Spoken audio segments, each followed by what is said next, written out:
Hello sir. Hello. So 10 ఏళ్ళ తెలంగాణ వచ్చినాక state అయిన తర్వాత 10 ఏళ్ళు అవుతుంది. సో మీరు 90s నుంచి పనిచేస్తున్నారు తెలంగాణ ఉద్యమంలో.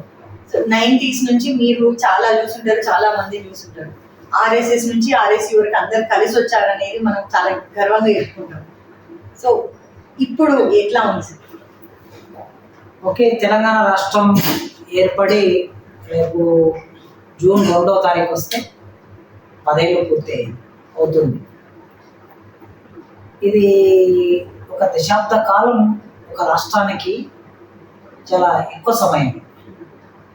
అయితే తెలంగాణ రాష్ట్రం ఏర్పడడానికి ప్రజలు ఏ ఆకాంక్షలతో అయితే పనిచేశారో ఆ ఆకాంక్షలు ఎంత మేరకి నెరవేరాయి అనేది ఇవాళ మనం ఖచ్చితంగా సమీక్షించుకోవాలి.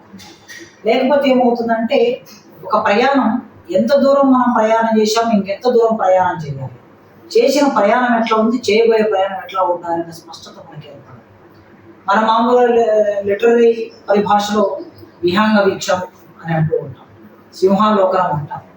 ఈ విహంగ వీక్షణంలో ఒక పక్షి పైకి వెళ్ళిన తర్వాత తన కనుచూపు మేర మొత్తం విస్తరించి చూస్తుంటుంది. ఎందుకు చూస్తుంటారంటే తనకి కావలసిన ఆహారం ఎక్కడ దొరుకుతుంది అని వెతుక్కోవడానికి. అట్లే సింహాలోకనం, కొద్ది దూరం సింహం ఇట్లా నడుచుకుంటూ వెళ్ళిన తర్వాత ఒకసారి వెనక్కి తిరిగి చూస్తారు. అంటే తన ప్రయాణం ఏమిటి, వెనక ఎవరైనా శత్రువులు ఉన్నారా, ఎవరైనా వస్తున్నారా అని చూసుకోవడానికి. కనుక ఒక సమాజం కూడా ఒక 10 ఏళ్ళు ప్రయాణం చేసిన తర్వాత ఈ 10 ఏళ్ళను ఒక్కసారి చూసుకోకపోతే భవిష్యత్తుకు సంబంధించిన నడక అంత సంపూర్ణంగా ఉండదు.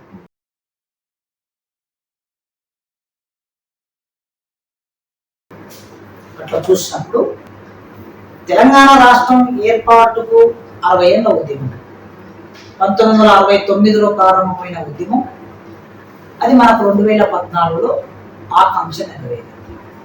సో ఈ మొత్తం క్రమంలో ప్రజలు ఏ ఆకాంక్షలు కలిగి ఉన్నారు అనేది మనం చర్చించుకోవాలి. మిగతా రాష్ట్రాల డిమాండ్ల లాగా తెలంగాణ అట్లాంటిది కాదు.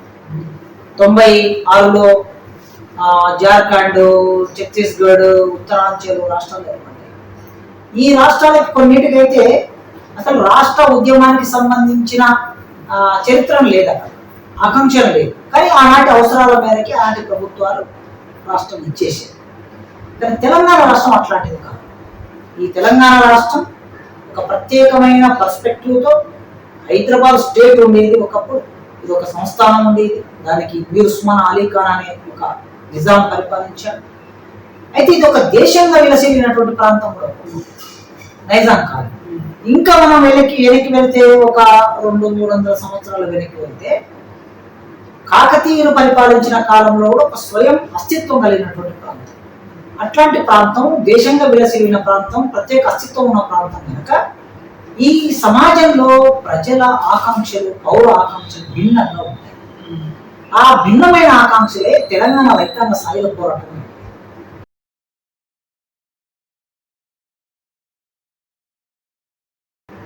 ఆనాటి భూస్వాములకు వ్యతిరేకంగా, మీర్ ఉస్మాన్ అలీ ఖాన్ నియంతృత్వమైన పరిపాలనకు వ్యతిరేకంగా, ఫ్యూడల్ పరిపాలనకు వ్యతిరేకంగా రైతులు పోరాటం చేశారు. రైతులు చేసిన పోరాటాన్ని మధ్యతరగతి జీవులు, మేధావులు, కవులు, కళాకారులు నాయకత్వం వహించారు. కనుక రైతు కూలీలు చేసిన పోరాటం మనం ప్రపంచంలో చాలా అరుదుగా చూస్తాం. అది తెలంగాణలో నమోదైంది. అట్లాంటి చరిత్ర 69కి వచ్చే నాటికి, అంటే 1930ల నుంచి మొదలు పెడితే తన ఆత్మగౌరవం కోసం తెలంగాణ యాత్ర పడుతూ, సంఘర్షణ పడుతూ, సంవాదంలో ఉంటూ 69 కాలానికి 56లో తెలంగాణ ఆంధ్రప్రదేశ్ రాష్ట్రం ఏర్పడినప్పుడు తన అసమ్మతి ప్రకటించింది. ఈ అసమ్మతి ఏమిటి అన్నప్పుడు, మేము హైదరాబాద్ స్టేట్లో ఉన్న ప్రజలు, తెలంగాణ ప్రజలు, ప్రత్యేకమైన ఆకాంక్ష కలిగిన ప్రజలు, మా ఆకాంక్షని అణిచివేసి, మా ఆకాంక్షలకి గౌరవం లేకుండా, చర్చ లేకుండా బలవంతంగా మమ్మల్ని కలుపుకుంటున్నారు ఆంధ్రప్రదేశ్ అనే రాష్ట్రంలో అని ఆనాడే ప్రజలు అసమ్మతి ప్రకటించారు. అయినను రాష్ట్రం ఏర్పడింది.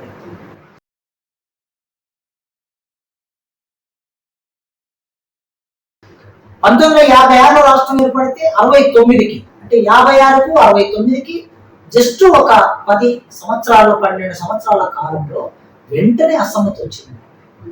తెలంగాణ ప్రజలకి ఇక్కడ నిరుద్యోగులకు ఉద్యోగాలు సరిగ్గా రాకపోవటం, ఇక్కడి భూములకి నీళ్లు సరిగ్గా అందకపోవటం, ఇక్కడి సంస్కృతికి గౌరవం లేకపోవటం, ఇక్కడి భాషని పట్టించుకోకపోవటం, చిన్న చూపు చూడటం, రెండో శ్రేణి భాషగా పరిగణించడం, ఇవన్నిటిని ఆధారం చేసుకొని 69 ఉద్యమం వచ్చింది. కనుక ఈ అన్ని ఉద్యమాలలో మనకేం కనిపిస్తుందంటే ప్రజాస్వామిక ఆకాంక్ష కనిపిస్తుంది.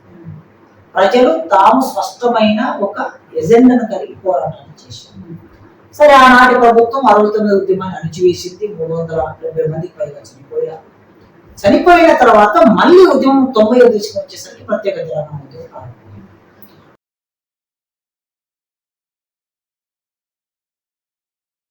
ప్రత్యేక తెలంగాణ ఉద్యమం 1996లో 95, 96 ప్రారంభమైన రోజుల్లో ఇక్కడ ప్రపంచీకరణ అమలు అవుతున్నది. గ్లోబలైజేషన్, ఆర్థిక విధానం వచ్చింది.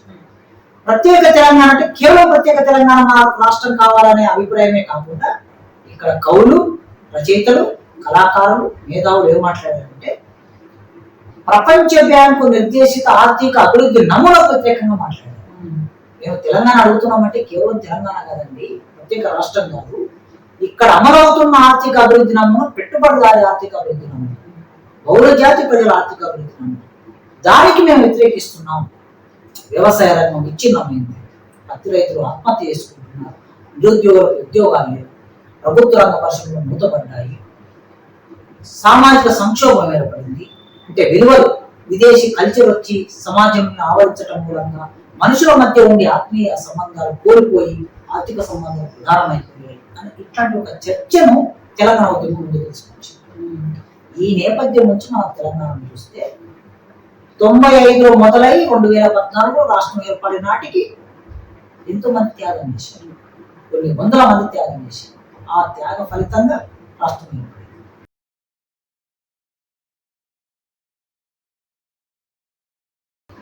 ఈ రాష్ట్రం ఏర్పడే క్రమంలో కూడా మీరు అన్నట్లు, మీరు ప్రారంభంలో చెప్పినట్లు, ఈ తెలంగాణ రాష్ట్ర ఉద్యమంలో మావోయిస్టు పార్టీ భావజాలం కలిగిన వాళ్ళు ఉన్నారు. తెలంగాణ జనసభని పెట్టి వాళ్ళు పెద్ద ఎత్తున పోరాటం చేశారు. కాంగ్రెస్ వాళ్ళు ఇందులో ఉన్నారు, ప్రదేశ్ కాంగ్రెస్ కమిటీ పేరు మీద పనిచేశారు. తెలుగుదేశం పార్టీలో కూడా కొందరు ఆ భావజాలం కలిగిన వాళ్ళు ఇందులో పనిచేశారు. సిపిఐ పార్టీ భావజాలం కలిగిన వాళ్ళు ఇందులో పనిచేశారు. ఎంఎల్ గ్రూపులు, న్యూ డెమోక్రసీ పార్టీ భావజాలం కలిగిన వాళ్ళు ఇందులో పనిచేశారు. సంఘ్ పరివార్ అంటే రాష్ట్రీయ స్వయం సేవక్ సంఘ్ భావజాలం కలిగిన వాళ్ళు పనిచేస్తారు. 5 రకాల మనుషులు ఇందులో పనిచేశారు. ఈ 5 రకాల మనుషుల అభిప్రాయాలు భిన్నం, కానీ మాకు తెలంగాణ రాష్ట్రం కావాలని పనిచేశారు. అయితే ఉన్నటువంటి వీళ్ళందరి అభిప్రాయాల్లో మరి తెలంగాణ రాష్ట్రం ఏర్పడితే ఎట్లా ఉండాలి అనే ఒక విజన్ ఉంటుంది. పుట్టిగా రాష్ట్రం ఏర్పడాలని మాత్రమే కాకుండా ఈ పద్ధతిలో రాష్ట్రం ఏర్పడాలి. ఒక అగ్రిమెంట్కి వచ్చారు అసలు. అంటే ఇప్పుడు మీరు చెప్పిన ఈ 5 రకాల భావజాలాలు గల వాళ్ళు లక్ష్యం తెలంగాణ అన్నది మాత్రమే కాకుండా ఇట్లాంటి తెలంగాణ అనే ఒక అగ్రిమెంట్ కూడా వచ్చేదా? అంటే డిస్కషన్ లో కన్సెన్సస్ ఉండిందా? ఎస్, అది బాగా చర్చ ఉండేది ఆ రోజుల్లో. అంటే కాంగ్రెస్ ఇతరత్ర భావజాలం కలిగినటువంటి వాళ్ళు, లేదా ఇప్పుడు టిఆర్ఎస్ పార్టీ భావజాలం కలిగిన వాళ్ళు, వాళ్ళకు దగ్గర ఉండే మేధావులు ఏమనేవాళ్ళు, జయశంకర్ సార్ లాంటి వాళ్ళు, సిద్ధాంతాలు రాద్ధాంతాలు లేని భౌగోళిక తెలంగాణ అనేవాళ్ళు. సిద్ధాంతం రాద్ధాంతాలు లేని భౌగోళిక తెలంగాణ. భౌగోళిక తెలంగాణ వస్తే చాలు. అంటే భౌగోళిక తెలంగాణ అంటే ఇటు జగ్గయ్యపేట, అటు ఇంకో ప్రాంతం, ఇటు పోలవరం, ఈ మధ్యలో ఒక తెలంగాణ రాష్ట్రం, అటు అలంపూరు, మధ్యలో తెలంగాణ రాష్ట్రం ఏర్పడితే చాలు అనేది వాళ్ళ అవగాహన. తర్వాత కొద్ది కమ్యూనిస్టు పార్టీ భావజాలం కలిగిన వాళ్ళు, లేదా మావోయిస్టు పార్టీ భావజాలం కలిగిన వాళ్ళు చాలా స్పష్టంగా ఆ రోజుల్లో మేమే తెలంగాణ జనసభ, ఆకుల భూమయ్య గారు అమరులయ్యారు, వాళ్ళ నాయకత్వంలో తెలంగాణ జనసభ పెట్టాం. ఆ జనసభలో పనిచేస్తున్నాం మేము. మా ఎజెండా ఏమిటంటే ప్రజాస్వామిక తెలంగాణ అనేది మా ఎజెండా. తెలంగాణ రాష్ట్రం ఏర్పడితే ఎట్లుండాలి, ప్రజాస్వామికంగా ఉండాలి. అదేవిధంగా విమలక్క వాళ్ళు ప్రజా తెలంగాణ అని అనేవారు. మా రోజు వీరన్న తెలంగాణ కోసం పనిచేస్తే నేను ఎన్కౌంటర్ చేశాను. ఆయన సామాజిక తెలంగాణ అన్నాడు. సామాజిక తెలంగాణ, ప్రజాస్వామిక తెలంగాణ, ప్రజా తెలంగాణ, ఇన్ని రకాల చర్చలు ఆనాటి తెలంగాణ సమాజంలో ఉన్నాయి. మందకృష్ణ మాదిగ గారు ప్రజాస్వామ్య తెలంగాణ కావాలని ఆయన సైకిల్ యాత్ర చేశారు. ఇవన్నీ ఒకవైపు చర్చలు నడుస్తుండగా సిద్ధాంతాలు రాద్ధాంతాలు లేని భౌగోళిక తెలంగాణ టిఆర్ఎస్ పార్టీకి దగ్గర ఉండేవాళ్ళు దీని ముందు తీసుకొచ్చారు. సో 2 ఆలోచన విధానాలు తెలంగాణ ఉద్యమం కొనసాగింది. ఈ 2 ఆలోచన విధానాలు ఎవరి ఆలోచన వాళ్ళకు ఉంటూనే ఉమ్మడి లక్ష్యం తెలంగాణ కనుక ఉమ్మడి లక్ష్యం కోసం పనిచేశారు.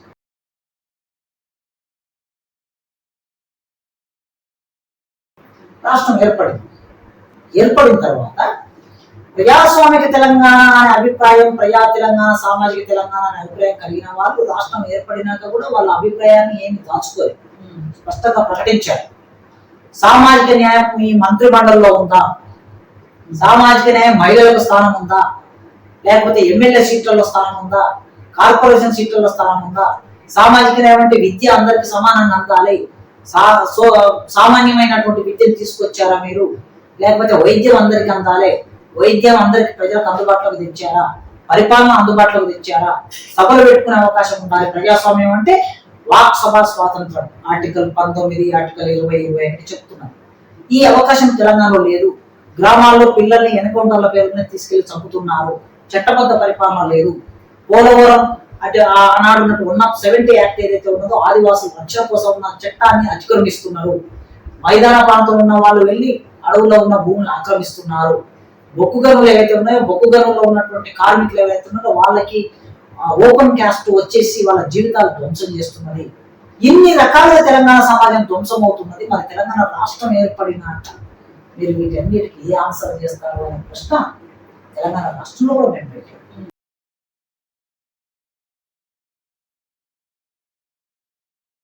పెట్టినప్పుడు ఈ ప్రశ్నలన్నిటిని తట్టుకోలేని ప్రభుత్వం ఏం చేసిందంటే మా మీద కేసులు పెట్టి మమ్మల్ని ఊపా కేసు, చట్ట వ్యతిరేక కార్యకలాపాలు అనేటటువంటి కేసు పెట్టి జైలు పడేసి. సో అంటే తెలంగాణలో ఒక భయానక వాతావరణం, ప్రభుత్వానికి వ్యతిరేకంగా మాట్లాడితే ప్రజాపక్షం వహిస్తే అరెస్టు చేస్తారు అనే ఒక భయానకమైన వాతావరణాన్ని ఇక్కడ క్రియేట్ చేశారు. కనుక ఈ 10 సంవత్సరాల కాలంలో తెలంగాణ సమాజంలో చట్టబద్ధ పరిపాలన సరిగ్గా జరగకపోవడానికి కారణం ఏంటంటే పౌర సమాజంలో ఉన్న మేధావులు మెజారిటీగా అయితే టీఆర్ఎస్ కు దగ్గర అయిపోయారు, బీఆర్ఎస్ కు దగ్గర అయిపోయారు. కొందరు పదవుల్లోకి వెళ్ళారు, మరి కొందరు మౌనంగా ఉన్నారు.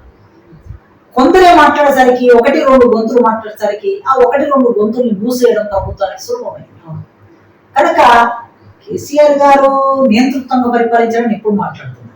ఆ రోజు వాళ్ళ ప్రభుత్వంలో అన్ని పదవులు అనుభవించిన వాళ్ళు ఇప్పుడు వ్యాసాలు రాస్తున్నారు, ఇప్పుడు యూట్యూబ్ ఛానల్స్ లో మాట్లాడుతున్నారు. మరి ఆ రోజు నేను మాట్లాడిన ఆ రోజు నీకు కనిపించలేదా అంటే నీకు పదవి ఉంటే నీకు కనిపించదు.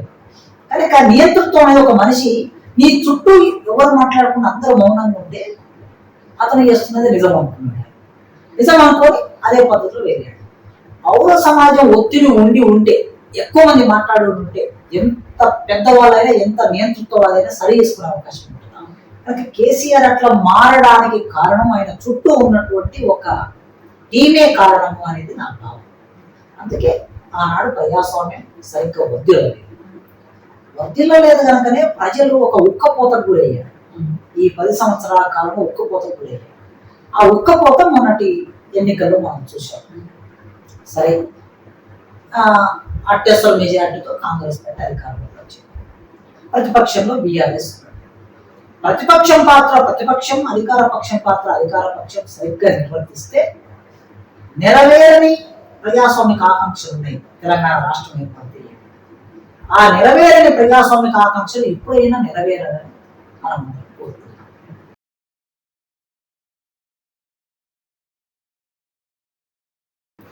సార్ అంటే మీరు చెప్పిన దీంట్లో నుంచి చాలా ఫాలో అప్ క్వశ్చన్స్ ఉన్నాయి. ఎందుకంటే మీరు అంటే అప్పట్లో లక్ష్యం అనేది కూడా అంటే యాజ్ ద మూమెంట్ ప్రోగ్రెస్ లక్ష్యం కూడా మారుతూ వచ్చిందంట.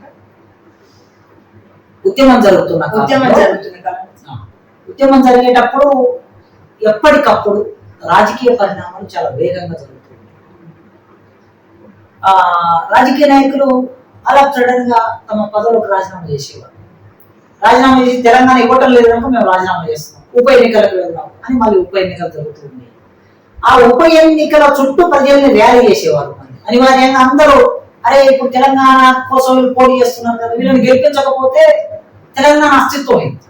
అంటే ఆనాడు ఉద్యమ నాయకత్వం ముఖ్యంగా కేసీఆర్ గారు చాలా తెలివితల మనిషి.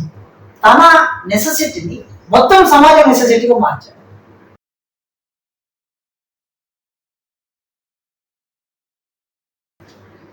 అంటే ఇప్పుడు అదే కదా సార్, అంటే అప్పట్లో అంటే మేము నిన్న కూడా చూస్తా ఉండే తెలంగాణ బిల్లు పాస్ అయిన ఆ రోజు జరిగిన డిస్కషన్ ఓవర్వెల్మింగ్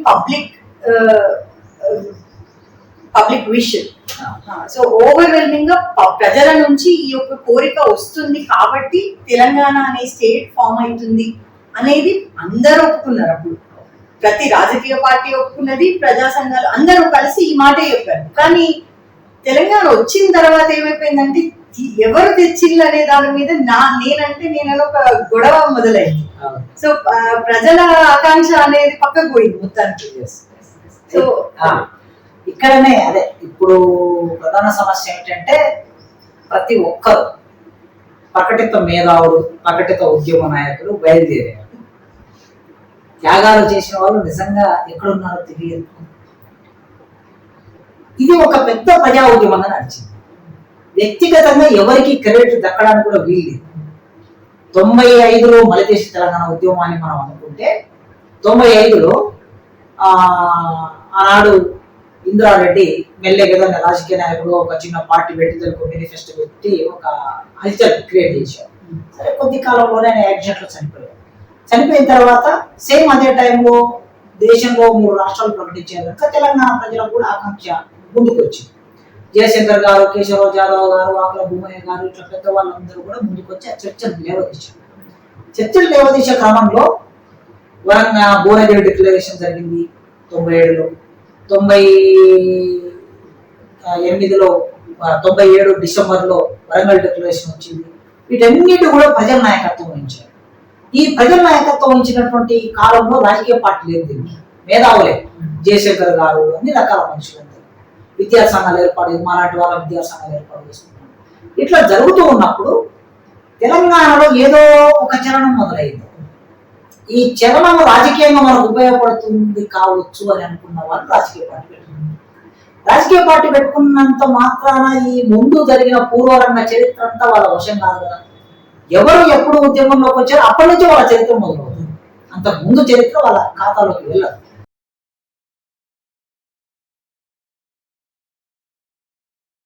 ఎట్లయినా కూడా అంటే బీజేపీ వాళ్ళు 99లో చేసిండ్రు రాజమండ్రిలో 1 ఓటు 2 రాష్ట్రాలని.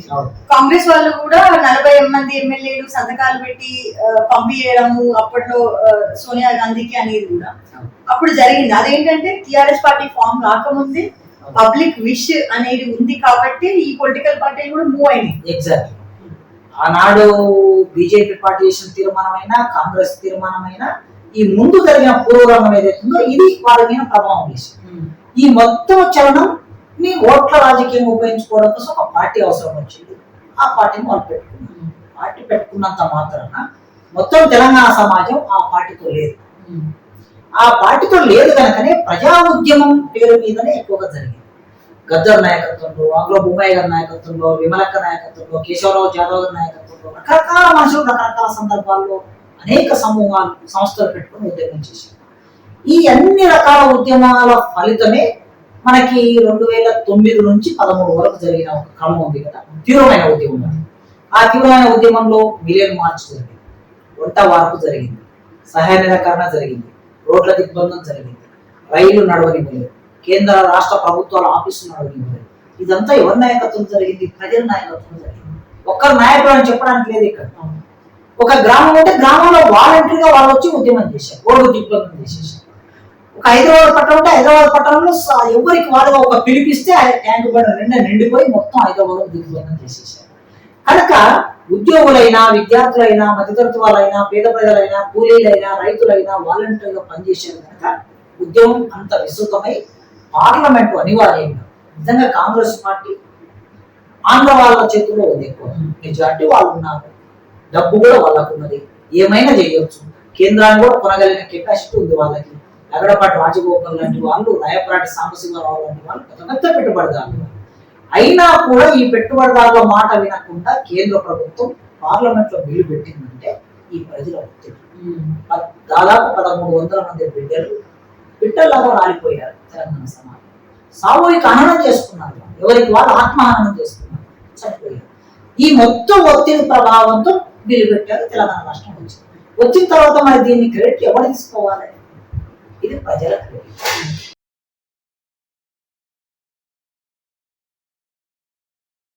తెలంగాణ సమాజంతో ఉండే చరిత్ర కాకతీయ రాజులను ఓడించాలంటే సమ్మక్క సారక్క నాయకత్వం వహించాలి. ఎప్పుడైనా సరే ఫ్రమ్ ద బిలో ఎవరైతే ఉంటారో వాళ్ళే చరిత్ర నాయకులుగా మారుతూ ఉన్నారు. ఆనాడు సమ్మక్క సారక్క, ఆ తర్వాతి కాలంలో కొమరం భీం, ఆ తర్వాతి కాలంలో సర్వాయి పాపన్న గౌడ్, ఆ తర్వాతి కాలంలో రైతు కూలీలు, నైజాం వ్యతిరేకంగా చేసిన సాయుధ పోరాటం, రైతు కూలీల పోరాటం, సాయుధ రైతాంగ పోరాటం అంటున్నాం. అక్కడ మనం అక్కడ కమ్యూనిస్టు పార్టీ కుచ్చలపల్లి సుందరయ్యను, దేవులపల్లి వెంకటేశ్వరరావు అని పేరు లేదు ఎవరిది కూడా. రైతాంగ సాయుధ పోరాటం అంటే సామూహిక ప్రజలు. అట్లా 69 ఉద్యమంలో విద్యార్థి ఉద్యమం అంటాం. ఏ విద్యార్థి నాయకుడు కూడా నాయకుడు సామూహికంగా జరిగింది. ఆ విధంగానే 1995 తర్వాత జరిగిన ఉద్యమంలో కూడా సామూహిక పోరాటం. ఆ సామూహిక పోరాటం జరగటం వలన తెలంగాణ రాష్ట్రం అయితే వచ్చిన తర్వాత చరిత్ర నిర్మాణం ఎట్లా జరుగుతుందంటే ఎవడి చేతుల్లో పవర్ ఉంటుందో వాడు చరిత్ర నిర్మాణం చేస్తారు. ఆ పవర్ ఉన్నటువంటి వాళ్ళు తమకు అనుకూలంగా చరిత్రను రాసుకోవడానికి ప్రయత్నం చేశారు. అయినా సాహసించలేకపోయారు 10 ఏళ్ల కాలంలో. ఇది నేనే ఆయన మొదటి అసెంబ్లీ సమావేశంలో కేసీఆర్ గారు నిజంగా ఓకే ఆయనకుండే దాని వలన నాలెడ్జ్ వలన కావచ్చు, దేని వల్ల కావచ్చు, లేదా నేను తెలంగాణ సమాజం చాలా ఫేర్ గా ఉన్నానని ప్రకటించుకోవడం కోసం కావచ్చు, మొదటి అసెంబ్లీ సమావేశంలో నేనే మొదలు కాదు తెలంగాణ రాష్ట్రాన్ని తీసుకోవాలి. ఆయన పాత్ర కూడా ఉంది. మనం ఆయన పాత్ర కాదన్నాను. రాజకీయ పార్టీ నాయకుడిగా, చట్టసభలో ఎంపీగా ఆయన చేసిన పోరాటం, నిరాదీక్ష సందర్భంలో ఆయన చేసిన పోరాటం, కదలిక తీసుకురావడంలో ఎవరి పాత్ర వాళ్ళకున్నారు. అయితే ఆయన మాట్లాడినప్పుడు నాకన్నా ముందు ఇక్కడ తెలంగాణ వరంగల్ డిక్లరేషన్ జరిగింది, తెలంగాణ జనసభ ఏర్పడింది, చాలా మంది పోరాటం చేశారు, ఆ తర్వాత మేము పార్టీ పెట్టుకున్నాం, ఆ పార్టీ నేపథ్యంలో జేఏసీ ఏర్పడింది, జేఏసీ నాయకత్వంలో ఉద్యమం జరిగింది అనేది ఇదంతా ఉపన్యాసం ఇచ్చారు, మొదటి ఉపన్యాసం. కనుకనే వాళ్ళకు కూడా సాహసం సరిపోలేదు. ఇది మొత్తం మేమే చేసామనే చరిత్ర రాసుకోవడానికి సరిపోలేదు.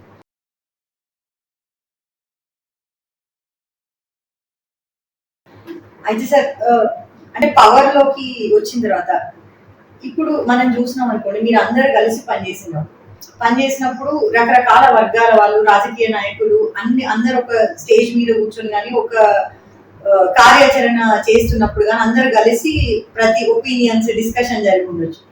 అట్లనే కేసీఆర్ గారిది కూడా అందులో అంటే ఇంతమంది ఒపీనియన్ ప్రజాస్వామికంగా ఇంతమంది నుంచి తీసుకొని ఒక కలెక్టివ్ డెసిషన్ అట్లా తీసుకున్నా కదా సార్, సర్ప్రైజింగ్ ఎలిమెంట్స్ అంటే ప్లెజెంట్ గా మీరు సర్ప్రైజ్ అయిన సందర్భాలు ఏమైనా ఉన్నాయా? అంటే ఇట్లాంటి ఒక మంచి సజెషన్ ఇక్కడ నుంచి రావడం అని కానీ, ఫర్ ఎగ్జాంపుల్ ఆర్ఎస్ఎస్ కానివ్వండి, ఆర్ఎస్ఎస్ అనే ఆర్గనైజేషన్ ఇప్పుడు మీరు చిన్నప్పటి నుంచి పనిచేసిన ఆర్గనైజేషన్ కి కంప్లీట్ గా వ్యతిరేకం, కానీ ఉద్యమం సందర్భంగా కలిసి కూర్చొని మాట్లాడుకున్న సందర్భాలు అంటే అవి చాలా తక్కువ. మనకి పొలిటికల్ జేసీ ఏర్పడింది. చిదంబరం గారు 2009 డిసెంబర్లో అనౌన్స్ చేయగానే ఆయన రాత్రి అర్ధరాత్రి వచ్చి అనౌన్స్ చేశారు. మళ్ళీ అతి కొద్ది రోజుల్లోనే కోస్తా వాళ్ళ ఆధిపత్యమో లేకపోతే వాళ్ళ ప్రాబల్యం వలన వెనక్కి తీసుకున్నారు. వెనక్కి తీసుకోగానే తెలంగాణ వస్తుంది అనుకున్నది మళ్ళీ వెనక్కి వెళ్ళిపోయిందని ఒక భయం తెలంగాణ సమాజంలో చాలా నిలకడగా కలిగిన పోరాటాన్ని చేయాలి. ఇక మామూలుగా మనం పోరాటం చేస్తే సరిపోదు. దానితో పాటు 1969 లాంటి పోరాటం కాకుండా ఏదో బగ్గునట్ల మంటలాగా వచ్చే చల్లారిపోయే పోరాటం కాకుండా కొన్ని సంవత్సరాల కాలం ఉద్యమాన్ని మనం సస్టైన్ చేయాలని ఆలోచన వచ్చింది. వచ్చినప్పుడు ఏమైందంటే ఉద్యమ శక్తులు, రాజకీయ శక్తులు, మేధావులు అందరూ విడివిడి వ్యక్తులు కూడా ఒక సమావేశం ఏర్పడిస్తుని మాట్లాడుకున్నప్పుడు అందులో జానారెడ్డి గారు ఉన్నారు, కాంగ్రెస్ పార్టీ తరఫున, కేసీఆర్ గారు ఉన్నారు టీఆర్ఎస్ తరఫున, తర్వాత గదరన్న ఉన్నాడు, ఆకుల భూమయ్య గారు ఉన్నారు, మందకృష్ణ ఉన్నారు, చాలా మేము ఉన్నాం, అక్కడ అందరూ ఉన్నాం. ఉన్నప్పుడు విస్తృతమైన చర్చ జరిగింది. అటు అదే విధంగా కాస్త ఆర్ఎస్ఎస్ భావజాలం కలిగిన వాళ్ళు ఆ రోజుల్లో నరేంద్ర గారు, ఆయన మొదటి బీజేపీ ఉండే, తర్వాత మాతో పాటు కూడా కలిసి పనిచేసారు. కొన్నాళ్ళు ఆయన ప్రత్యేకమైన ఒక సంస్థ పెట్టుకొని పనిచేశారు. తర్వాత టీఆర్ఎస్ లో కలిసిన తర్వాత ఎంపీ అయ్యాడు. ఆ తర్వాత మళ్ళీ కొన్నాళ్ళు ఆయనతో పాటు కొన్ని విభేదాలు కూడా ఇచ్చారు. సో ఈ అన్ని రకాల భావజాలు కలిగిన వాళ్ళు ఆ రోజు సమావేశంలో ఉన్నారు. ఎవరి అభిప్రాయాలు వాళ్ళు చెప్పారు. అయితే మెజారిటీ అభిప్రాయం ఏమొచ్చిందంటే, ఎక్కువ మంది బయట ఉన్న వాళ్ళు తెలంగాణ రాష్ట్రం ఏర్పడాలంటే అందరూ కలిసి పనిచేయాలంటే రాజకీయ పార్టీలతో మనం కలిసి పనిచేయద్దు, రాజకీయ పార్టీలు సపరేట్గా వాళ్ళ ఉద్యమాన్ని వాళ్ళు చేస్తారు. కానీ మేధావులుగా, ప్రజా సంఘాలుగా, కవులుగా, కళాకారులుగా మనం అందరం కలిసి ఒక వేదిక ఏర్పాటు చేస్తున్నాం. ఇది ఇండిపెండెంట్గా ఈ వేదిక నడుస్తుంది. రాజకీయ పార్టీలు అవసరమైన మొత్తం కలుస్తారు. ఇట్లా పోరాటం చేద్దామనే అభిప్రాయం ముందుకు వచ్చినప్పుడు అక్కడ ఉన్నటువంటి కేసీఆర్ గారు, జానారెడ్డి గారు ఈ అభిప్రాయాన్ని అంగీకరించకుండా వాళ్ళు పొలిటికల్ జేఏసీ అని ఏర్పాటు చేశారు. పొలిటికల్ జేఏసీని వాళ్ళు అనౌన్స్ చేసి దానికి కోదండరామ్ గారిని చైర్మన్ చేశారు. వెంటనే అక్కడ ఉన్నటువంటి చర్చలో ఉన్నటువంటి గద్దరన్న, మందకృష్ణ అనే ఆకులు ఉన్నాయి, వీళ్ళందరూ కూడా బయటకు వచ్చేసారు. మీరు పొలిటికల్ జేఏసీ అంటే రేపటి నాడు నీ ఇటు కూర్చుంటాం, ఆయన అటు కూర్చుంటాం, మధ్యలో కోదండరామ్ కూర్చుంటాం, మేము మీ పక్కన ఎందుకు కూర్చుంటాం అంటే మీ ఎత్తుగడల ప్రకారం ఉద్యమం నడుస్తుంది తప్ప నిజంగా ప్రజల కోసం ఉద్యమం నడిచే పరిస్థితి ఉండకపోవచ్చు. అందుకోసం మీ పని మీరు చేసుకోండి, మా పని మేము చేసుకుంటాం, వీళ్ళు బయటకు వచ్చేసారు. సో అట్లా బహుశా నాకు తెలిసి చాలా విస్తృతంగా కలిసి కూర్చొని మాట్లాడిన సందర్భం అది ఒకటే. ఈ విడివిడిగా ఎవరికి వాళ్ళు తోచిన పద్ధతిలో 2, 3 మేధావులు 10 మంది ఇట్లా కలిసి మాట్లాడుకునే ఉండొచ్చు, కానీ ఎక్కువ మంది కూర్చున్నది ఆ సమావేశం.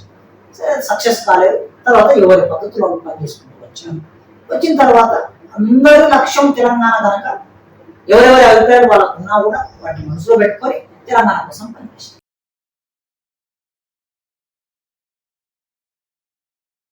కొంచెం తప్పులను ఓవర్సీ చేయడము, క్షమించడం జరిగింది. ఇప్పుడు కేసీఆర్ గారు ఉంటారనుకోండి, ఆయనకి ఏదో అభిప్రాయం కలుగుతుంది, అభిప్రాయం తీసుకొచ్చి జేఏసీలో పెడతారు. ఒక్కోసారి జేఏసీ దాన్ని అంగీకరించకపోవచ్చు.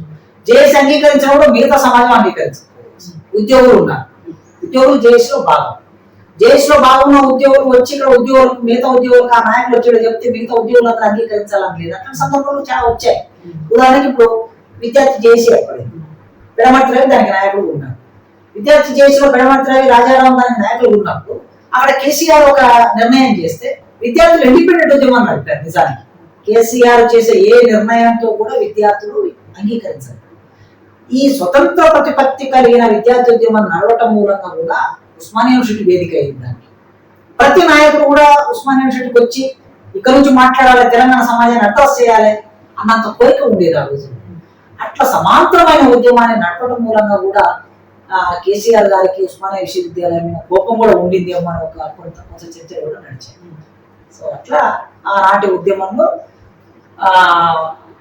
1000 పూలు 100 ఆలోచనలు సంఘర్షించాలి, 1000 పూలు వికసించాలి అని అంటారు కదా. 100 పూలు వికసించాలి, 1000 ఆలోచనలు సంఘర్షించాలి అంటారు కదా.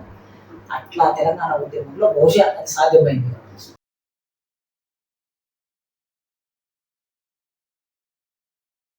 సార్ ఇందాక మీరు అన్నారు అంటే సార్ ఆపరేషన్ ఉన్న కాడ కోపం ఉంటుంది. ముందే ఈ తెలంగాణ సమాజం ఆపరేషన్ చాలా చూసింది, అమాయక సమాజం అన్న ఫీలింగ్ కూడా ఉంటుంది. కానీ కోపం ఉన్న కాడ కోపం చూపించకుండా సహనంతో ఒక పద్ధతి ప్రకారం ఎంతో ఓపికగా చేయడం అనేది నిజంగా గ్రేట్. సొసైటీ మొత్తం ఇలాంటి చిన్న చిన్న మనుషులతో ఇలాంటి ఎగ్జాంపుల్స్ ఏమైనా చూడగలరు. ఇంత పెద్ద ఉద్యమంలో మహానుభావులు ఉన్నారు, కానీ చిన్న చిన్న వాళ్ళు ఇలా సహనం కానీ ఇంత ఆలోచన చూపించడం కానీ అలాంటి ఎగ్జాంపుల్స్ ఉంటాయి. అంటే మనకి నిజంగా తెలంగాణ సమాజము అన్నం లేకపోయినా భరిస్తుందేమో కానీ ఆత్మగౌరవం లేకపోతే భరించదు అన్నమాట వినిపిస్తుంటది కదా. మొన్న ఎన్నికల సందర్భంలో దాన్ని బాగా ప్రాచుర్యం చేసింది. అయితే తెలంగాణలో ఒక సంస్కారవంతమైన సమాజం తెలంగాణ. చదువుతో సంబంధం లేకుండా, అక్షర జ్ఞానంతో సంబంధం లేకుండా దీనికి ఒక సంస్కారం ఉంది. ఈ సంస్కారం ఎందుకుంది అంటే ఇక్కడ ఒక 60-70 సంవత్సరాలు సుదీర్ఘకాలంగా కమ్యూనిస్టు పార్టీల నాయకత్వంలో ఉద్యమాలు జరిగాయి. అంటే 1930 నుంచి ఆంధ్ర మహాసభ నుంచి మనం మొదలు పెట్టుకుంటే మొన్న 2004 వరకు చాలా విస్తృతమైన ఉద్యమాలు ప్రజలందరినీ కూడగట్టి ఎదుటి మనిషి కన్నీళ్లను చూసి స్పందించే గుణం తెలంగాణ సమాజంలో ఎక్కువగా ఉండడానికి అది కారణం. సో ఆ కారణం వలన ఎదుటివాడిని దోపిడీ చేయాలా, లేకపోతే ఎదుటివాడిని చంపాలా, లేకపోతే ఎదుటివాడిని బాధ పెట్టాలి, హింసించాలి అనే భావం చాలా తక్కువ ఉంటుంది. దానితో పాటు కొన్ని దురలవాట్లకి తెలంగాణ సమాజం గురి కాలేదు. ఈ గురి కాకపోవడం కూడా నిరంతరం ఒక చెక్ ఉంది. నక్సలైట్ పోరాటం తెలంగాణ వ్యాప్తంగా ఉండటం మూలంగా ఈ నక్సలైట్ పోరాటం వలన ఒక ఇంట్లో ఒక భార్యని ఒక భర్త కొడుతున్నాడంటే ఆ భార్య వెళ్ళి అన్నలకు చెప్తుంది అని ఒక భయం ఉండేది. ఆ భయంతో పాటు నా భార్యను మంచిగా చూసుకోవాలనే ఆలోచన ఉండేది. ఊరిలో ఒక దొర ఉన్నాడు, ఒక రెడ్డి ఉన్నాడు, సర్పంచ్ ఉన్నాడంటే నేను ఊరిలో ఏమైనా దోపిడీ చేస్తే దౌర్జన్యం చేస్తే అడిగేటోళ్ళు ఉన్నారని ఒక భయం ఉండేది. సో ఈ అన్నిటి వలన సమాజంలో ఒక మంచి విలువ ఇక్కడ విస్తరించింది, క్రోధి అయింది సమాజంలో. ఆ క్రోధి కావటం మూలంగా తెలంగాణ ఉద్యమ సందర్భంలో కూడా అది మనకు రిఫ్లెక్ట్ అయింది.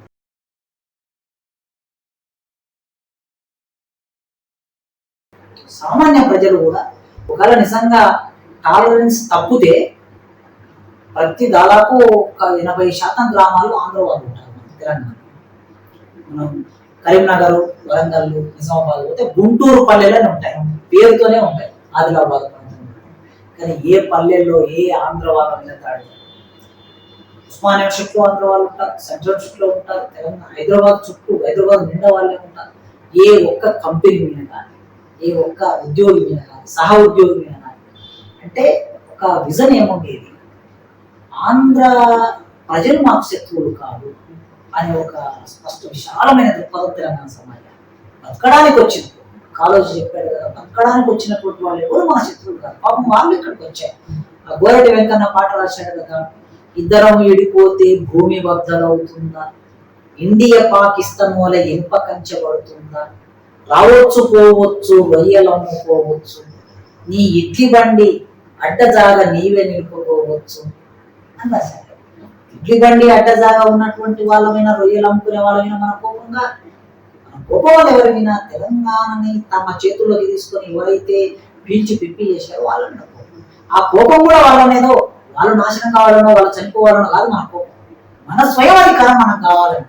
సో ఇంత విశాలమైన దృక్పథం రావడానికి తెలంగాణకి ఒక 40-60-70 సంవత్సరాల హిస్టరీ. ఆ హిస్టరీ వలన ఈ సమాజానికి ఆ సంస్కారం, ఆ సంస్కారమే మన ఉద్యమాన్ని నడిపించింది.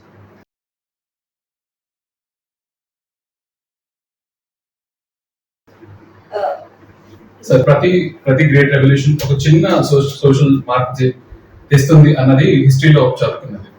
ఇప్పుడు భౌగోళిక తెలంగాణ వచ్చింది.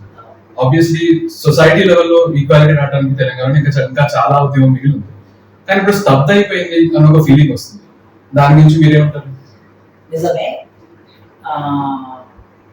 భారతదేశానికి 47 స్వాతంత్రం వచ్చిన తర్వాత కమ్యూనిస్టు పార్టీ నెహ్రూకు సపోర్ట్ చేసింది. అంటే విప్లవం చేయవలసిన కమ్యూనిస్టు పార్టీ నెహ్రూలో సామ్యవాదం చూసుకున్నారు. మన తెలుగు కవులు సోషలిస్టు చంద్రుడు అని చెప్పేసి నెహ్రూ మీద కవిత్వం రాశారు. అయితే స్వాతంత్రం వచ్చేసింది కదా, బ్రిటిష్ వాళ్ళు వెళ్ళిపోయారు కదా, ఇంకేంటి మన రాజ్యం, మన ప్రభుత్వం, మన పాలకులు, మన ఎంపీలు, మన ప్రధానమంత్రి అనే భావన వచ్చి సమాజం స్తబ్దతకి గురైపోయింది. ఆ గురైపోయిన సందర్భం నుంచి మళ్ళీ సంవాదంలోకి రావడానికి ఒక 15 ఏళ్ళు పట్టింది. 47 నుంచి 57, 60, 65 వస్తే తప్ప సమాజంలో చలనం మొదలు. సరిగ్గా ఈ సందర్భాన్ని మనం తెలంగాణకి అప్లై చేసుకుంటే 2014 తెలంగాణ వచ్చింది. రాగానే అందరూ అనుకున్నారు, అబ్బా తెలంగాణ వచ్చింది, ఇంకా మన రాష్ట్రం, మన పరిపాలన. మొన్నటి వరకు మన చుట్టూ ఉన్న వాళ్ళే ఎమ్మెల్యేలు, మొన్నటి వరకు మనతో మాట్లాడిన ఆయనే ముఖ్యమంత్రి, మనతో తిరిగినటువంటి ఆయనే మంత్రులు. కనుక ఇక తెలంగాణ వచ్చింది కనుక ఉద్యోగాలు వస్తాయి, చదువులు బాగుపడతాయి, వైద్యం అందుతుంది, ప్రజలు బాగుంటారు, నీళ్లు వస్తాయి, నిధులు వస్తాయి, మన నిధులు మనకే దక్కుతాయి అనే ఒక భావనలోకి వెళ్ళిపోయారు. మేధావులు కూడా అదే భావనలోకి వెళ్ళిపోయి ఇప్పుడు ఏం మాట్లాడతామండి అంటే, మేము మామూలుగా మేమైతే మొదటి నుంచి ప్రజాస్వామ్య తెలంగాణ అనే అభిప్రాయంతో ఉన్నాం కనుక తెలంగాణ వస్తే సిద్ధాంతాలు రాద్ధాంతాలు లేని తెలంగాణ కాదు, భౌగోళిక తెలంగాణ మాత్రం మేము కోరుకోవటం లేదు. కోస్తాంధ్ర పెట్టుబడిదారులు వెళ్ళి తెలంగాణ పెట్టుబడిదారులు, లేదా ఇంకా స్పష్టంగా చెప్పాల్సి వస్తే కమ్మ పాలకులు వెళ్ళి వెలుమ పాలకులు రావాలని నేను కోరుకోవటం లేదు. ఇక్కడ ప్రజలందరికీ అధికారంలో భాగం కావాలని కోరుకుంటున్నాను. సామాన్య ప్రజలందరికీ తెలంగాణ సంపద అందాలి అని కోరుకుంటున్నాను. ఇది ప్రజాస్వామిక తెలంగాణ అని ఆ రోజు మాట్లాడారు. తెలంగాణ వచ్చినాక కూడా మేము అదే మాట్లాడితే అప్పుడు చాలా మంది మేధావులు ఏంటండి మీరు మరీ ఏదో మాట్లాడుతున్నారు, ఇప్పుడే కదా అధికారంలోకి వచ్చింది, ఇప్పుడే అధికారంలోకి వచ్చారు, మొన్ననే కదా అరే పిల్లవాడు ఇప్పుడు పుట్టాడు, వాడు కాస్త ఇంకా నడక కూడా నేర్చుకోలే, ఇప్పుడు దొబ్బుతూ ఉన్నాడు, మాటలు కూడా రాలే, అన్నప్రాసన రోజే మీరు ఆవకాయ పచ్చడి పెడతారా, ఇట్లా మాట్లాడి ఆంధ్రులనంటే ఆంధ్ర నాయకులు అంటే తిట్టినా కానీ మన తెలంగాణలో కూడా ఇది ఇట్లా చాలా అతి చేస్తారు మీరు మాట్లాడిన వాళ్ళు ఉన్నారు. మేమేమన్నామంటే ప్రారంభం నుంచే పౌర సమాజం ఒత్తిడి లేకపోతే, ఇంటర్వెన్షన్ లేకపోతే రాను రాను అది నియంతృత్వంగా మారుతుంది అని మేము ప్రారంభం నుంచి చెప్పాము.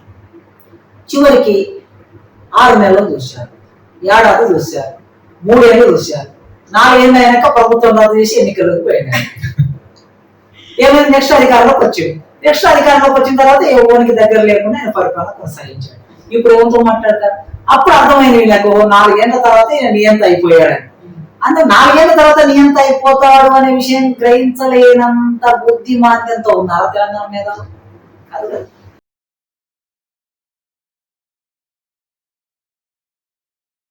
కనుక ఆనాటి సమాజంలో ఏదైతే వీళ్ళు ముందు ఉద్యమ కాలంలో మనం కోరుకున్నామో దాన్ని సరిగ్గా రాష్ట్రం ఏర్పడిన తర్వాత బుద్ధిజీవులు తమ పాత్రను సరిగ్గా నిర్వర్తించలేని పరిస్థితి ఏర్పడింది. అందుకే ఆ అసమ్మతిని తెలంగాణ ప్రజలు ప్రకటించారు. ఇప్పుడు కాంగ్రెస్ పార్టీ అధికారంలోకి వచ్చింది. ఇప్పుడైనా మేధావులు నేను ఏం కోరుకుంటున్నానంటే మీ ఛానల్ ద్వారా ప్రభుత్వాన్ని కాపాడే పని చేయకండి. వాట్ ఈస్ ద ఫ్యాక్ట్ అనేది సమాజం ముందు ఉంచాలి. ప్రభుత్వాలు మారినంత మాత్రాన సమాజంలో పెద్ద మార్పు ఏం కాదు. వాళ్ళని కాపాడే పని మనది కాదు. మన పని ప్రజల వైపు నిలబడి మాట్లాడటం మన పని, వాస్తవాలు చెప్పడం మన పని. ఆ వాస్తవాలు చెప్పే క్రమం అనేది ఇప్పుడే మొదలు పెడితే ముఖ్యమంత్రికి వస్తా అలర్ట్గా ఉంటాడు, జాగ్రత్తగా ఉంటాడు. అంటే సమాజపు ఒత్తిడి ఉంటేనే పాలసీస్ కూడా ఆ పద్ధతులు నడుస్తాయి.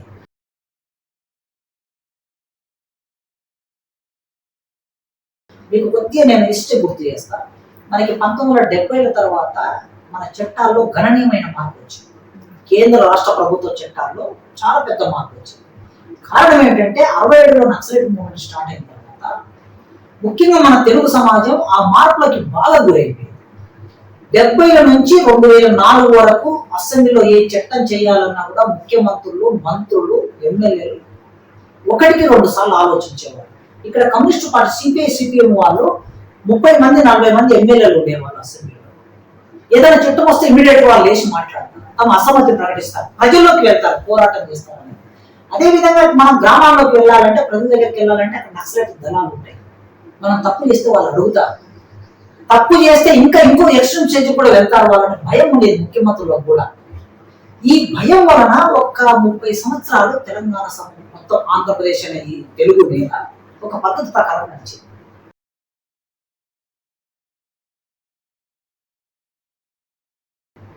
ఎప్పుడైతే నక్సలైట్లు లేకుండా అయిపోయారో, ఎప్పుడైతే అసెంబ్లీలో సిపిఐ సిపిఎం ప్రాతినిధ్యం లేకుండా అయిపోయిందో, ఎవరు మాట్లాడేవారు లేకుండా, ప్రభుత్వానికి భయం లేకుండా అయిపోయింది. తాము ముఖ్యమంత్రి అనుకున్నదే చట్టంగా మారిపోతుంది. మంత్రిమండలి సమావేశం కూడా జరగకుండా చట్టాలు వచ్చేస్తున్నాయి.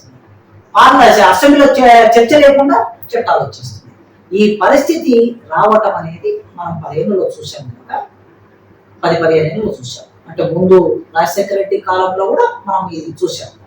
ఇప్పుడైనా ఈ ప్రభుత్వం, రేవంత్ రెడ్డి గారి ప్రభుత్వం సరిగ్గా పనిచేయాలంటే ఒక ఒత్తిడి ఉండాలి బయట నుంచి. ఆ ఒత్తిడి పెట్టడానికి కావలసిన ప్రాతిపాదికని మేలవుతాయి. అంతే తప్ప ఆయన ప్రభుత్వాన్ని కాపాడే పనిలో మేధావులు అక్కర్లేదు. వాళ్ళ ఎమ్మెల్యేలు కాపాడుకుంటారు, వాళ్ళ ఎంపీలు కాపాడుకుంటారు, వాళ్ళ అధిష్టానం కాపాడుకుంటారు. మన పని అది కాదు. మన పని ఆ ప్రభుత్వాన్ని సరిగ్గా నడిచేటట్టు చేయాలని, ఆ పాత్రలోకి మేధావులు వెంటనే ప్రవేశించాలని నేను మీ ద్వారా విజ్ఞప్తి చేస్తాను.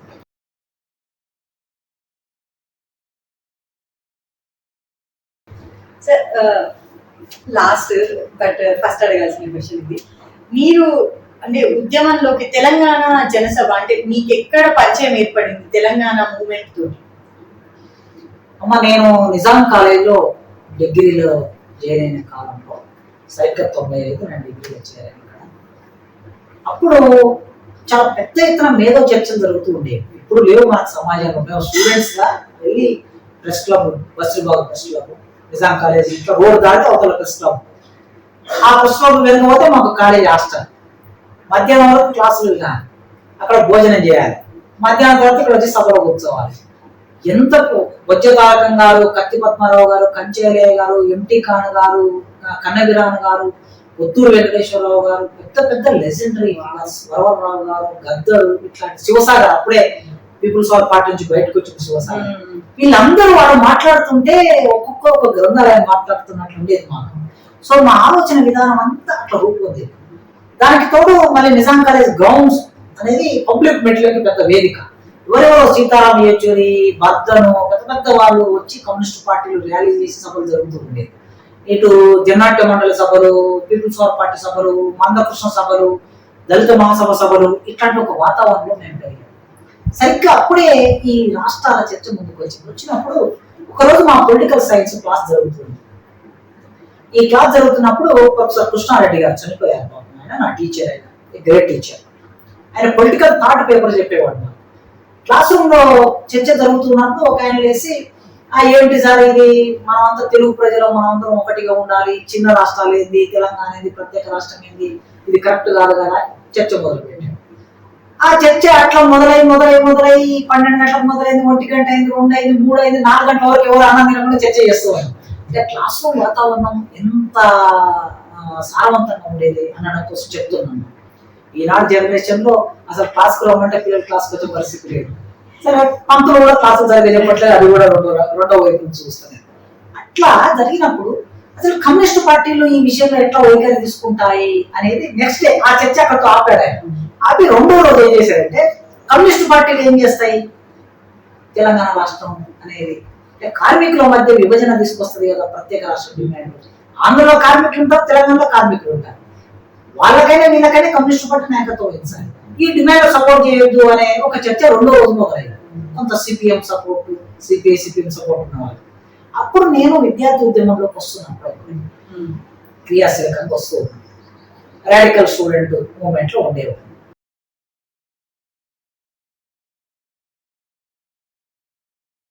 సరే మాకు సంబంధించిన లీడర్స్ మమ్మల్ని ఆర్గనైజ్ చేస్తూ ఉండేవారు. చేస్తూ ఉన్నప్పుడు అదే నిజమే కదా, మరి తెలంగాణ రాష్ట్రం నేనేం మాట్లాడాలి ఇందులో, మా రాడికల్ స్టూడెంట్ యూనియన్ ఏమనుకుంటుంది ఇందులో అన్నప్పుడు ఆ రోజు నేనేం డిబేట్ లో పాల్గొన్నాను. రెండో రోజు మా ఆర్గనైజర్ కలిసిన తర్వాత నేను ఆయనతో చర్చ చేశాను. చర్చ చేస్తే ఆయన ఏం చేశాడంటే నాకు ఒక వ్యాసం తెచ్చి ఇచ్చాడు. అది కొండపల్లి సీతారామయ్య గారు రాసిన వ్యాసం. 1972 రాశాడే.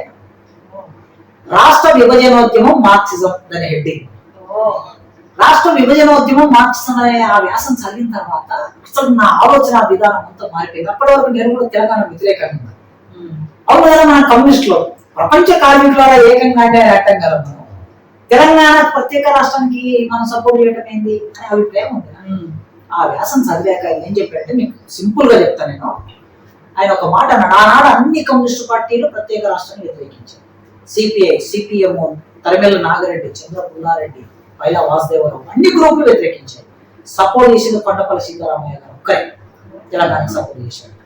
ఆయన అందులో ఏం ఆర్గ్యుమెంట్ చేశాడంటే వ్యాసంలో, తెలంగాణ రాష్ట్రం ఏదైనా ప్రత్యేక రాష్ట్రం చిన్న రాష్ట్రాల డిమాండ్ నుండి బూర్జువా డిమాండ్, అంటే బూర్జువాల నాయకత్వం వహిస్తారు, విప్లవకాల నాయకత్వం వహించలేదు. కానీ ఇందులో శ్రామిక వర్గ ప్రయోజనాలు ఉంటాయి. ప్రత్యేక రాష్ట్ర ఏర్పాట్లలో కూడా శ్రామిక వర్గ ప్రయోజనాలు ఉంటాయి. అంటే ఒక చిన్న రాష్ట్రం ఏర్పడితే అక్కడ ఉన్న శ్రామికులకి కొన్ని ఉద్యోగాలు వస్తాయి. ఒక చిన్న రాష్ట్రం ఏర్పడితే అక్కడి ప్రభుత్వ నిధులు ఆ ప్రజలకు ఉపయోగపడతాయి, పేద ప్రజలకు ఉపయోగపడతాయి. ఒక చిన్న రాష్ట్రం ఏర్పడితే అక్కడి నిధులు ఆ సమాజానికి ఉపయోగపడతాయి. కనుక ఈ మేరకి శ్రామిక వర్గ ప్రయోజనాలు ప్రత్యేక రాష్ట్ర డిమాండ్ లో ఉంటాయి. కనుక మార్క్సిస్టులు అయిన వాళ్ళు ఆ ఉద్యమంలోకి ప్రవేశించి ఉదాసీనంగా ఉండకుండా దానికి నాయకత్వం వహించాలి అని ముగించాడు వ్యాసాన్ని. అంటే 69 లో జరిగిన ఉద్యమం చేసుకొని 72 లో రాశారు. ఎగ్జాక్ట్లీ. అంటే ఇటు ప్రత్యేక తెలంగాణ ఉద్యమం, అటు ప్రత్యేక ఆంధ్ర ఉద్యమం, జయాంధ్ర ఉద్యమం వచ్చింది. ఈ రెండు ఉద్యమాలని ఆయన కలుపు సమన్వయం చేస్తూ ఈ వ్యాసం రాశాడు. అది నేను చదివిన తర్వాత నెక్స్ట్ రోజు వెళ్ళి మా సార్తో ఇక చర్చకు మొదలుపెట్టాను.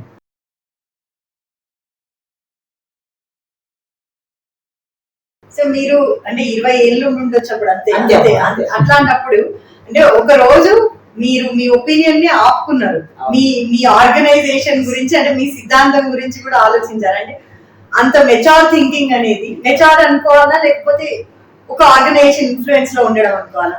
అంటే మాకు ఉండే ఆర్గనైజేషన్ యొక్క నిర్మాణం పద్ధతి ఏదైతే ఉందో ఆ పద్ధతి ఏదైనా ఒక మాట మాట్లాడితే అవసరంగా మాట్లాడాలి. మన అభిప్రాయం ఒకసారి మాట బయటకు వెళ్ళిందంటే దానికి ఒక హేతుబద్ధత ఉండాలి, అంగీకరించేటట్టు ఉండాలి అనే ఒక క్రమశిక్షణతో మేము వస్తున్నాం కనుక ఆ పద్ధతి ప్రకారమే నేను ఆ అభిప్రాయాన్ని అట్లా ఆనాడు చర్చలో పాల్గొనకుండా ఆ తర్వాత చర్చలో పాల్గొన్నాను. సరిగ్గా మా చర్చ జరిగిన ఇది ఎప్పుడు మార్చి ఏప్రిల్లో చర్చ జరిగింది. 95 జూన్లో పీపుల్స్ పవర్ పార్టీ తెలంగాణ రాష్ట్రం ఏర్పాటుకు సంబంధించి ఒక డాక్యుమెంట్ రిలీజ్ చేసింది. ఆ డాక్యుమెంట్ తెలంగాణకు అనుకూలంగా ప్రత్యేక రాష్ట్రం ప్రజాస్వామిక ఆకాంక్షలని డాక్యుమెంట్ ఇచ్చింది. సో ఆ విధంగా నేను నిజంగా నా పొలిటికల్ లైఫ్ అంతా కూడా తెలంగాణ ఉద్యమం 95లో అది వచ్చింది. 97లో భువనగిరి డిక్లరేషన్ సభ జరిగింది. గద్దరన్న సభకు వచ్చాం, మేము స్టూడెంట్స్ అందరూ పాల్గొన్నాం. 97లో మళ్ళీ వరంగల్ డిక్లరేషన్ జరిగింది. సాయిబాబా నాయకత్వంలో వరంగల్ డిక్లరేషన్ ఇచ్చారు. ఈ 2 సభలు అయిన తర్వాత 98లో తెలంగాణ జనసభ పెట్టారు. ఈ జనసభకు అనుబంధంగా విద్యాసంఘం పెట్టాలనుకున్నప్పుడు ఆ విద్యాసంఘానికి నేను కన్వీనర్గా నేను ఎంపికయ్యాను. అట్లా 98 నుంచి మొదలుపెట్టి 2014 వరకు తెలంగాణ రాష్ట్రం వచ్చే వరకు నా ఆచరణ, నా ఆలోచన, నా మాట, నా రాత, నా ఎదుగుదల ఇదంతా కూడా తెలంగాణ ఉద్యమంలో భాగంగా ఎదిగాను. నాకుండే భావాలు అఫ్కోర్స్ నేను విప్లవ రచయితల సంఘంలో సభ్యుని కనుక విప్లవ రచయితల సంఘానికి ఉండే ఒక ఎజెండా మార్క్సిజం, లెనినిజం, మావోయిజం అనే ఒక ప్రాపంచిక దృక్పథం. ఈ ప్రాపంచిక దృక్పథం ఉన్నటువంటిది ఒకవైపు ఉండగా ప్రత్యేక తెలంగాణ రాష్ట్రం సంబంధించిన ఉద్యమంలో కొన్ని వేల సభల్లో, వేల ఉపన్యాసాలు, వేల సభల్ని, 100 సభల్ని ఆర్గనైజ్ చేయడం, విద్యార్థులను ఆర్గనైజ్ చేయడం అంతా కూడా నేను ఇవాళ మీ ముందుతో మాట్లాడుతున్నానంటే నా ఆలోచన విధానాన్ని ప్రోధి చేసిన తెలంగాణ ప్రజలు, తెలంగాణ ఉద్యమం. ఈ ఉద్యమమే నా జీవితానికి కావలసిన ఒక విజన్ రూపొందించినట్టుగా నాకు.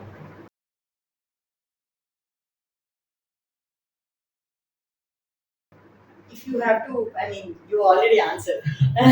You have to, ఒక 2-3 టేక్అవేస్ తెలంగాణ ఉద్యమం నుంచి మీరు సమాజం తీసుకోవాలి అనుకునేవి. ఒకటి, తెలంగాణ ఉద్యమము ఇచ్చిన ఒక గొప్ప విషయం ఏంటంటే కొత్త లీడర్షిప్ని ఇవాల్వ్ చేసి కింది వర్గాల నుంచి కొత్త లీడర్షిప్, పై వర్గాల నుంచి కూడా కొత్త లీడర్షిప్ని ఇవాల్వ్ చేసి అసలు లీడర్స్ వస్తారా పార్లమెంట్ రాజకీయాల్లోకి అనుకుంటున్న రోజు లీడర్లు ఎవాల్వ్ అవుతారా ప్రజా ఉద్యమానికి, ఇంకా ప్రపంచీకరణ వచ్చి మన అందరినీ కబలించింది, ఇక కొత్త లీడర్లు రారు అనుకుంటున్న సందర్భంలో కొత్త లీడర్లకి రావడానికి వేదికగా తెలంగాణ ఉద్యమం పనిచేస్తుంది. ఆ విధంగానే మీరు టీఆర్ఎస్లో చూడండి, మీరు కాంగ్రెస్లో చూడండి, అన్ని బీజేపీలో చూడండి, అన్ని పార్టీల్లో 20 నుంచి 40 ఏళ్ల మధ్యన ఉన్న లీడర్షిప్ వచ్చింది. అదేవిధంగా విద్యార్థి ఉద్యమం నుంచి వచ్చిన లీడర్షిప్ చాలా ప్రామినెంట్గా ఎమ్మెల్యేలు అయ్యారు. ఇది ఒక వైపు. తర్వాత రెండవది కళాకారులు వచ్చారు, కొత్త కళాకారులు. ఒకప్పుడు కళాకారులు అంటే గద్దరన్న, గోరటి వెంకన్న, గూడ అంజన్న, జయరాజు, విమలక్క ఇట్లా ఉండేది. కానీ తెలంగాణ ఉద్యమంలో ఎంతమంది కళాకారులు వచ్చారు, కొన్ని వేల మంది కళాకారులు ఒక అద్భుతమైన సాహిత్యాన్ని సృష్టించారు. ఒక ఉద్యమం జరిగితే ఇట్లాంటి ఒక ఎలిమెంట్ మనకి సమాజంలో కదలిక వస్తుంది అనడానికి ఇది ఒక ఉదాహరణ.